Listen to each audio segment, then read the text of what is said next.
Fala, galerinha guerreira!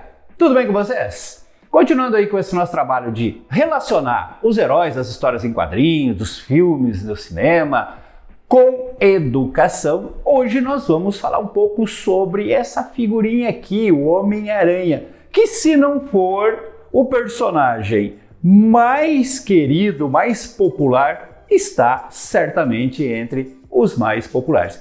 Inclusive em pessoas que têm aracnofobia, como eu. Tá? Eu tenho verdadeiro pânico de aranha, mas sou fã incondicional do Homem-Aranha, tenho coleção das revistinhas, desde pequenininho que eu acompanho aí as aventuras do nosso querido adolescente Peter Parker. Só que hoje eu não vou relacionar com a minha área, né, com português, com literatura, eu vou relacionar com biologia. Aí você diz assim, lá vem aquele professor chato, né, que vai tirar o prazer do personagem e tal, explicando características, incoerências, nada disso, gente. Eu sou da área de literatura, eu entendo o aspecto lúdico da arte, né, da diversão, do prazer, não é nada disso, mas não custa nada a gente matar algumas curiosidades, né? Afinal de contas, a ideia é que o Homem-Aranha tenha os seus poderes inspirados em uma aranha. Então tem algumas coisas que a gente pode aprender de biologia a partir desse personagem tão querido aí. Para isso, eu trouxe aqui uma amiga, uma professora, a Flávia, excelente professora de biologia, que vai ajudar a responder algumas perguntinhas básicas.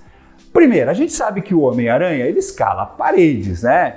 E uma aranha também faz isso. Pensando agora na aranha mesmo. Flávia, como que as aranhas conseguem se fixar em superfícies lisas? Altemir, essa é uma pergunta muito legal. Como que as aranhas não caem? Como? Elas têm garrinhas, elas têm pelos queratinizados, os pelos são feitos de uma proteína chamada queratina e bem na pontinha de cada patinha dela, elas têm 8 patas, elas têm esses pelos que fazem com que elas consigam andar e não cair. E também tem garrinhas. Depois tem, quando elas andam também nas teias, elas fixam essas garrinhas bem delicadamente e conseguem andar sem cair. Ótimo, muito boa explicação. Aí você deve estar pensando assim, mas peraí, o Homem-Aranha, ele não tem pelos nas mãos, nos pés e tal, como que ele se fixa? Gente, eu falei, é a arte, né? Você não vai querer uma coisa literal, não ia ficar uma coisa visualmente agradável, o Homem-Aranha cheio de pelos, né? Como uma aranha de verdade. Outra coisa que já me questionaram também é assim, mas se ele gruda pelo corpo, pelas mãos, então por que ele usa luva? Por que ele usa bota e tal? Não cabe. Gente, vamos deixar a fantasia continuar, né? Vamos apenas aprender um pouquinho aqui sobre as aranhas. Um outro elemento característico do Homem-Aranha são as suas famosas teias, que ele se balança pela cidade, né? Que ele prende, enrola os bandidos e tal.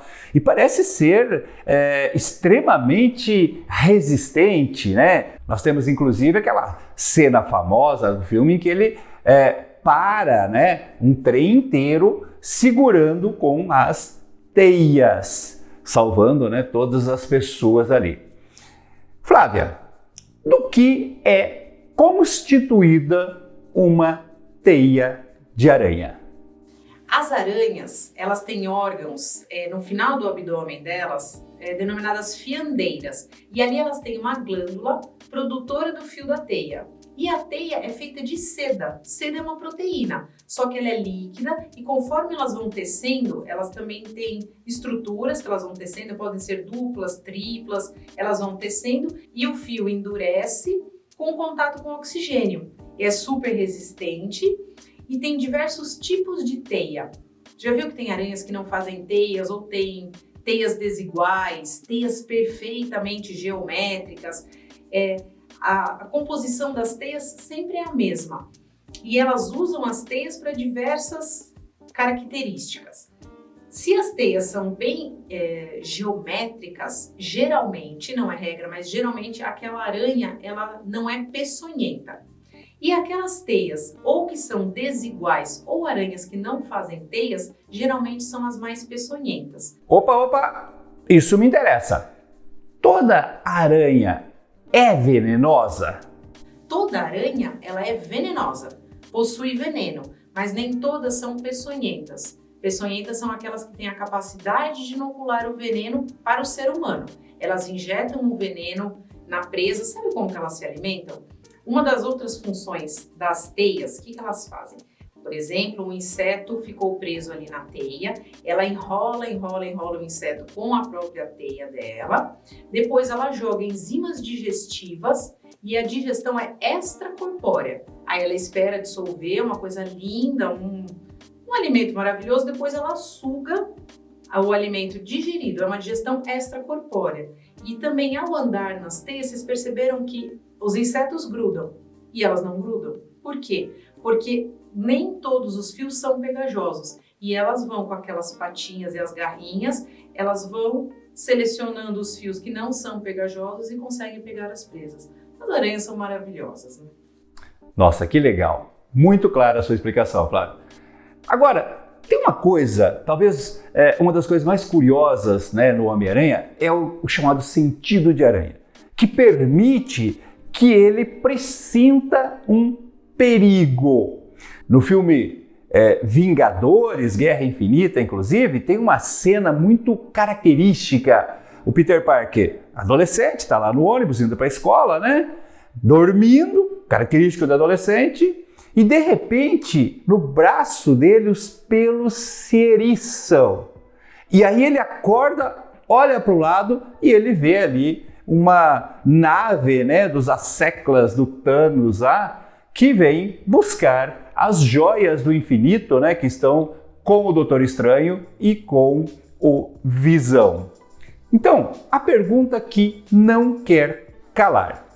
As aranhas realmente têm um sentido de aranha? E se elas têm, isso está relacionado com os seus pelos? Altemir, está mesmo. As aranhas têm na superfície do corpo muitos e muitos pelos, também queratinizados, que é a proteína que compõe. E esses pelos, eles sentem qualquer vibração. A maioria das aranhas possui 8 olhos. Aí você fala, nossa, possuir 8 olhos eu vou ter uma visão maravilhosa? Não. Às vezes é preferível, o nosso olho é muito diferente, tem a visão muito melhor que a delas. Porém, como a visão não é tão boa, elas têm que desenvolver outros sentidos. Então elas têm pelos por todo o corpo e esses pelos realmente sentem qualquer vibração e a gente chama de sentido da aranha. Porque se ela está numa teia, até um minúsculo insetinho faz uma vibração e ela sente. Com os pelos, eles também são quimiorreceptores, eles percebem odores do ambiente, por isso que todas as aranhas elas são também predadoras. Muito legal. Vocês estão vendo que, apesar de ter muita fantasia junto, né, na criação, na idealização desse personagem, desse herói, tem muita coisa que está realmente relacionado com o que é uma aranha de verdade. E falando nas aranhas, a Flávia tem um recadinho para vocês. Bom, já que estamos falando de aranhas, fica o recado. Todas as aranhas, muitas vezes elas geram medo, as pessoas têm muito medo, mas é a natureza delas ser predadora. Ao encontrar uma aranha, o que você tem que fazer? Você vai gritar, tenho certeza, aquela caranguejeira enorme subindo na sua parede, mas a caranguejeira em si, ela não tem o veneno pra gente. Você pode tirá-la, levar para uma matinha longe da sua casa, porque a natureza dela é ser predadora. No Brasil nós temos uma das aranhas mais peçonhentas, temos duas até, a viúva negra e a armadeira, mas é a natureza dela. Se vocês encontrarem, chame os bombeiros ou chame alguém da família que sabe manipular, leva numa caixinha e solta numa mata longe de pessoas, porque temos que preservar todos os animais, não importa se eles sejam peçonhentos ou não, bonitos ou feios, mas temos que devolvê-los à natureza. Fica a dica. Beijão. Olha, Flavinha, se fosse um tempo atrás, eu não concordaria com você, sabe? ainda bem que a gente evolui. Hoje eu entendo, por mais que eu tenha medo das aranhas e tal, eu entendo que nós não temos que matá-las. Tá? Não, elas não são nossas inimigas, como a Flávia falou, elas são predadoras, mas nós não somos presas delas. Então, muitas vezes quando acontece, né, alguma picada, alguma coisa, é porque nós invadimos o seu espaço. Então hoje eu tenho essa consciência e quando eu vejo uma aranha, eu saio correndo e chamo alguém que possa tirar essa aranha de lá, como a Flávia acabou de nos ensinar aí. Certinho, gente? Espero que vocês tenham gostado. Se você gostou, deixa o seu like, compartilha com os amigos, não esquece de se inscrever no canal também. E eu aguardo você num próximo vídeo envolvendo aí os heróis do cinema, dos quadrinhos, das séries de uma forma geral. Um abraço!